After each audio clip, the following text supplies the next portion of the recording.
عورت کہانی کے سیگمنٹ میں آپ کو خوش آمدید۔ بیوی بار بار ماں پر الزام لگائے جا رہی تھی اور شوہر بار بار اس کو اپنی حد میں رہنے کا کہتا رہتا، لیکن بیوی چپ ہونے کا نام ہی نہیں لے رہی تھی۔ بار بار زور زور سے چیخ چیخ کر کہہ رہی تھی کہ اس نے انگوٹھی ٹیبل پر ہی رکھی تھی اور تمہارے اور میرے علاوہ اس کمرے میں اور کوئی نہیں آیا۔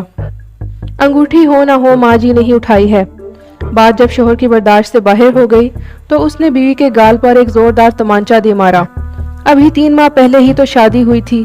بیوی سے تمانچہ برداشت نہ ہوا، وہ گھر چھوڑ کر جانے لگی اور جاتے جاتے شوہر سے ایک سوال پوچھا کہ تمہیں اپنی ماں پر اتنا یقین کیوں ہے؟ تب شوہر نے جو جواب دیا، اس جواب کو سن کر دروازے کے پیچھے کھڑی ماں کا دل بھر آیا۔ شوہر نے بیوی کو بتایا کہ جب وہ چھوٹا تھا تب اس کے والد گزر گئے۔ ماں محلے کے گھروں میں جھاڑو پوچھا لگا کر جو کما پاتی تھی اس سے ایک وقت کا کھانا آتا تھا۔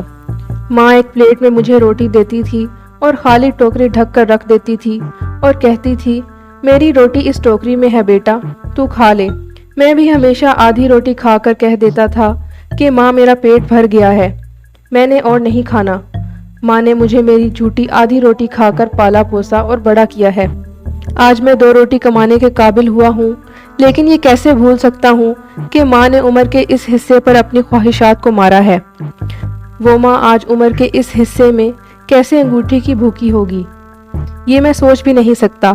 آپ تو 3 ماہ سے میرے ساتھ ہو، میں نے تو ماں کے کردار کو گزشتہ 25 سالوں سے دیکھا ہے۔ یہ سن کر ماں کی آنکھوں سے آنسو چھلک اٹھے۔ وہ سمجھ نہیں پا رہی تھی کہ بیٹا اس کی آدھی روٹی کا قرض چکا رہا ہے یا وہ بیٹے کی آدھی روٹی کا قرض۔ اللہ تعالیٰ سے دعا ہے کہ ہمیں والدین کی قدر اور ان کی خدمت کرنے کی توفیق دے، آمین۔ اگر آپ کو ہماری ویڈیو پسند آئے تو ہماری ویڈیو کو لائک اور مزید ایسی ویڈیوز کے لیے ہمارے چینل کو سبسکرائب کریں۔